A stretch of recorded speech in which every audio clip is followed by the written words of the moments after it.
Obviously really proud of our guys, to cap off I guess, the tournament, and really the pre-NCAA tournament with a conference title, and not only the regular season, but the tournament. Just a credit to our guys. I think you saw how good this conference is, when the 6th seed is really, as good as we are. I kind of look at that game, and they were winning for a lot of the game, and it was nip and tuck, and they're playing really, really well right now, and they're as hot as any team I've seen. Certainly haven't seen everybody, but that is a really good team, and took us to the wire. And so I think you have to give credit to Johns Hopkins, those players and the staff for what they've endured this year. I think we've all endured a lot, but certainly them and that team has gotten better and better, and they've really played well down the stretch. So I tip my hat to them. Certainly proud of our guys to go the regular season and the conference tournament undefeated. Just a lot of sacrifice and hard work, and it didn't come easy tonight. We didn't expect it to. But guys just kind of stuck together, and after kind of falling behind, I really was impressed with the way we battled and just kind of dug in defensively, and then just kind of found our way. Wasn't always pretty, but we found our way towards the end of the game. Coach, Hopkins played a really, really tough physical game, pressed out quite a bit, forced you all into a lot of turnovers. Can you talk about how their physicality affected the game early, and how the players and the staff helped kind of steady the team as the game wore on, kind of taking into account that physicality? Yeah, I mean, it was wild one early. I think both teams had a lot of energy, and that's what I was really impressed with. Watching Hopkins last week is one thing on TV, but be able to see them live 2 nights ago at against Rutgers, I was so impressed with how much energy and enthusiasm and heart they were playing with. And again, that's a credit to Pete and his staff and those kids. Like, they just got better and better as the season went on. I think they found a really good identity for themselves.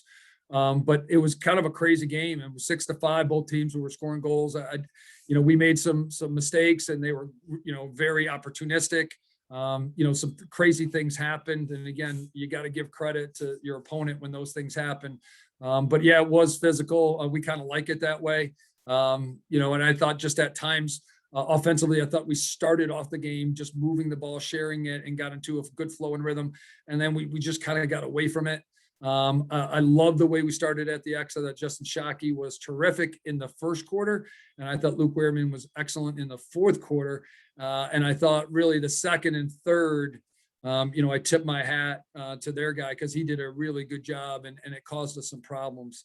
But we expect these games to be physical. It's two rivals. Again, they are a physical team, so are we. And again, just I would love to see us play maybe at times a little more poise. But again, that's stuff that we can go back to and hopefully build on. Coach, you talked a little bit about it earlier, but some of those defensive miscommunications early, kind of uncharacteristic of you guys. It seemed like guys were a little late to recover on some slides. Just what was the message from Jesse at halftime in terms of making some changes? And what do you think the biggest adjustment that you guys made was that allowed you to force so many turnovers in the second half and hold them scoreless for over 27 minutes?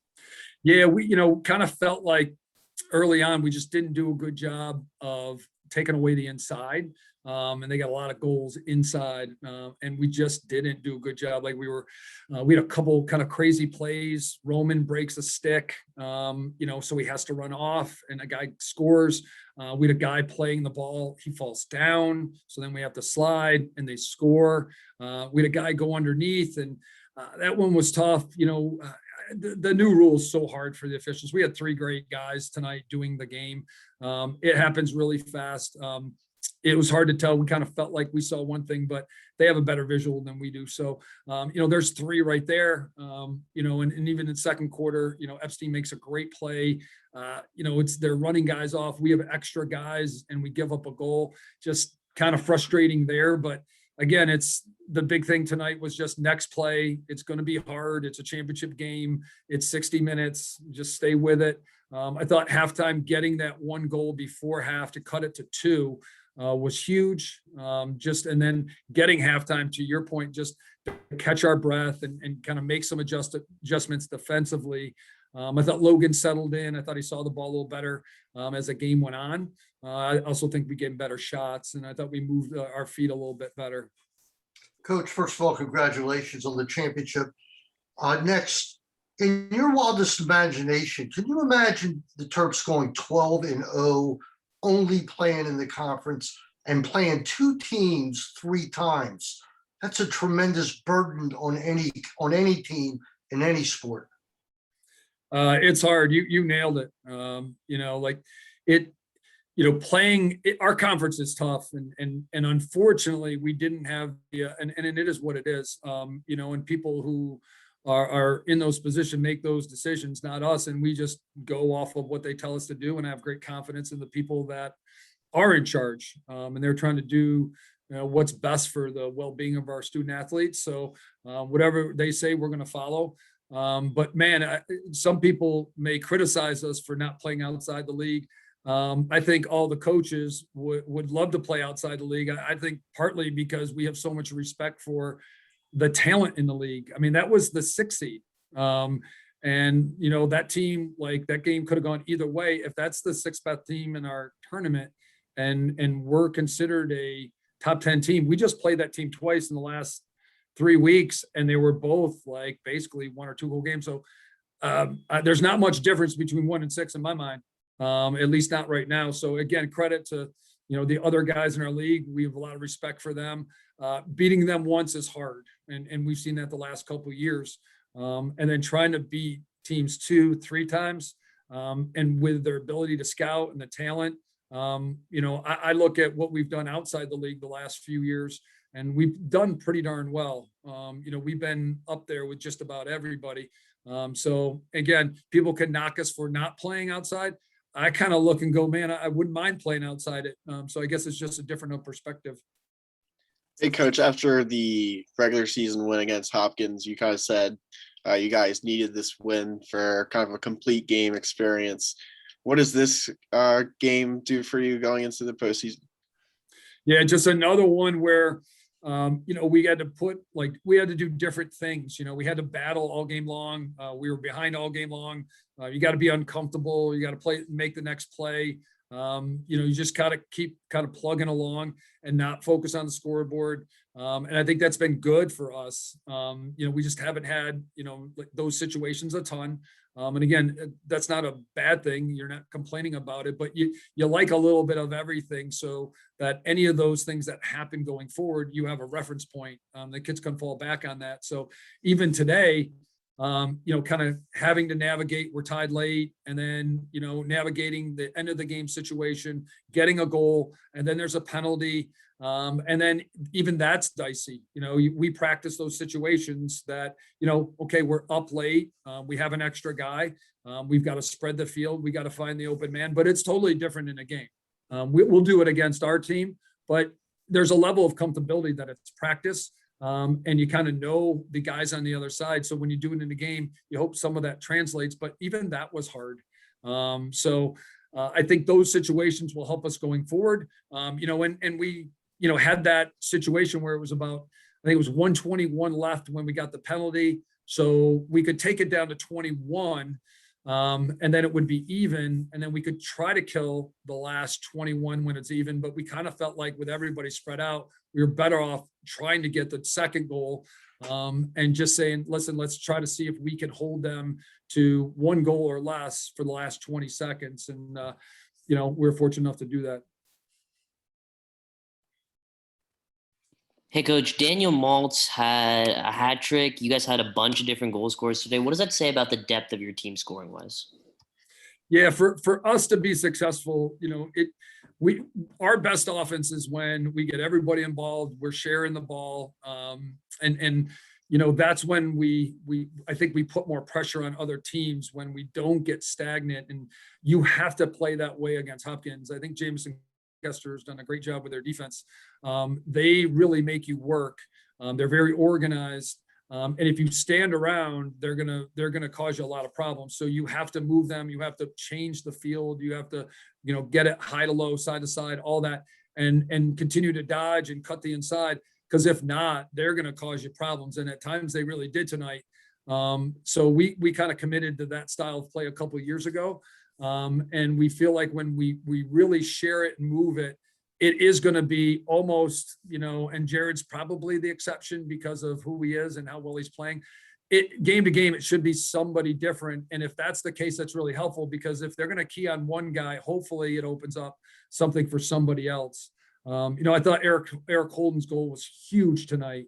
And he's been playing great. He's a guy that's finally come back and dealt with a lot of injuries. I'm so proud of him. It hasn't really gone the way he's wanted early, but he has just been great for us. He played well on Thursday. He's got a lot of experience, and that goal today was fantastic. He had another shot earlier. So, you look at that group, and they were tremendous on Thursday. I think they got us 8 goals on 11 possessions, and they came through tonight. So again, that's going to help us going forward as well. Time for 1 or 2 more, guys. Can you talk about the words you shared with the team after the win? Yeah, just, how proud I was, how much everybody sacrificed.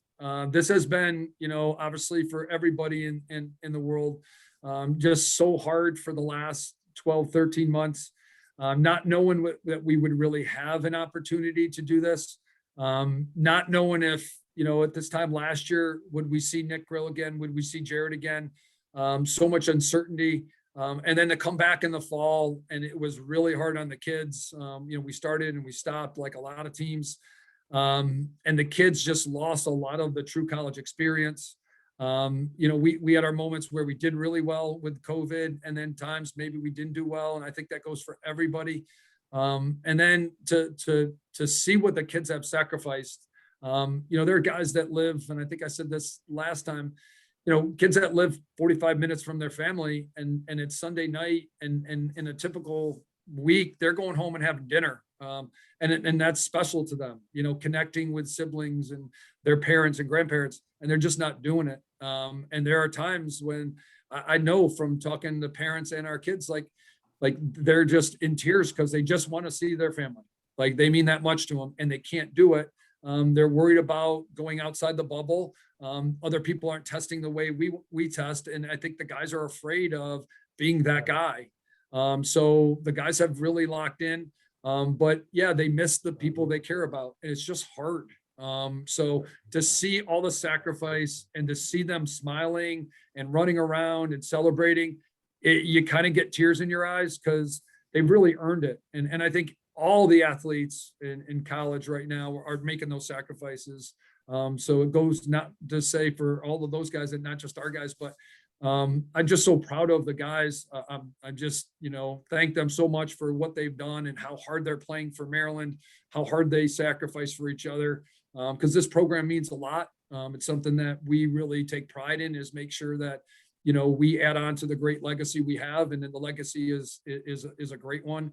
And we don't want to let anybody down. So we're going to continue to really bust our butt and play our butts off and make sure we play a way that everybody can be proud of. Because this program, like lacrosse in our state and at our school, just means so much more. It just does. And that's why I'm here. Time for 1 more. All good, guys? All right, thanks, Coach Tillman. Thank you, everybody. Our players up here in a minute, guys.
So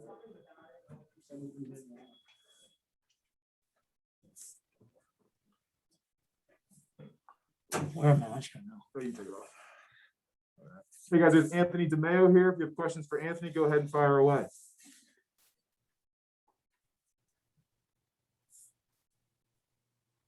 Hey Anthony, beginning the game, a lot of scoring happening. I mean, both sides were just coming back and forth. You had a goal in that stretch that gave.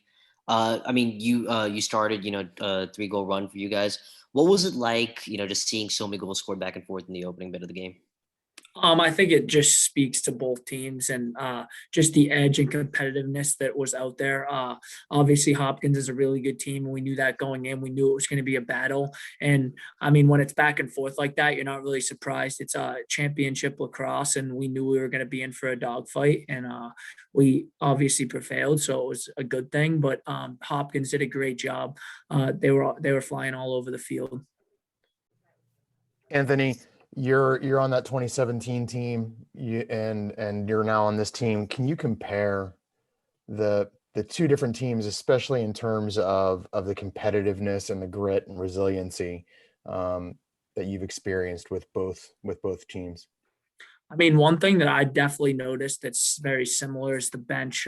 They just bring a ton of energy. They do a great job. Most of them are the scout guys who give us a great look in practice all the time. And they do a great job just keeping us all together. When things aren't going well, they're always giving us a pat on the back, making sure that we're all right and kind of trying to just make the next play. And then when things are going good, not getting content and just keep doing what we're doing. And it definitely speaks to that. And just the defense down the stretch was awesome. Just getting stops. They really dug in there, and it just speaks to just the competitiveness and just the drive that this team has. And I see similarities within the 2017 team, a lot of different parts and things like that, and it's never going to be the same exact team, but definitely similarities in that aspect. Hey, Anthony, when you look at the game against Hopkins a few weeks ago and having to come back, does an experience like that help you guys at all when you're almost in a somewhat similar spot today? Yeah, definitely. I think it definitely speaks volumes about this team. We need games like that. It's not gonna be easy all the time. And I think that it was good to have those games. We have a lot of experienced guys on our team, and we pride ourselves in just living in the moment, making the next play, and the moment's just never too big. So we just got to keep that going, and definitely just all around team effort. Everybody was doing their job, and definitely really put it together there in the second half. Anthony, you guys had 8 turnovers in the first half, kind of uncharacteristic of you guys. What was the message from Coach Benson at halftime, and what do you think was the biggest adjustment that you guys made? And then just how much energy do you guys get from seeing the consistent stops that the defense had in the second half, just giving you more opportunities to get the ball? Yeah, Coach Benson's obviously a super positive guy. So when things just sometimes aren't going well, we turning the ball over a little bit more. He just stays positive with us. There's no yelling or screaming going on. He believes in us, and we believe in ourselves, and we just had to fix that. So we went out and we tried to space the field a little bit better. That was definitely a problem in the first half, just getting too jammed up. So there's space in the field, and Coach Benson did a great job making sure we were doing that. And obviously we feed off the defense's energy. Logan played great in the second half.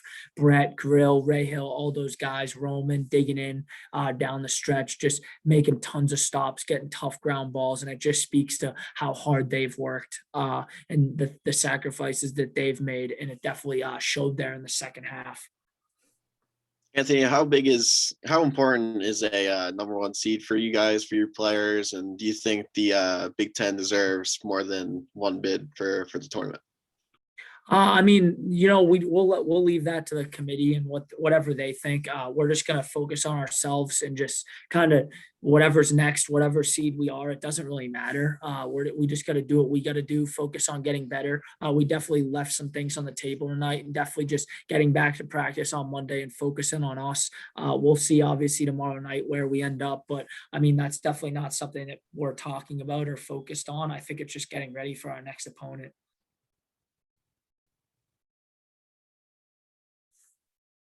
Anything else for Anthony tonight, guys? All right, thanks, Anthony. Guys, sorry I couldn't grab anybody else. They went to shower and it's in a different building, so I apologize. Only get one guy on tonight. I appreciate everybody jumping on. Now I'll be in touch. Thank you. Thanks, Keith.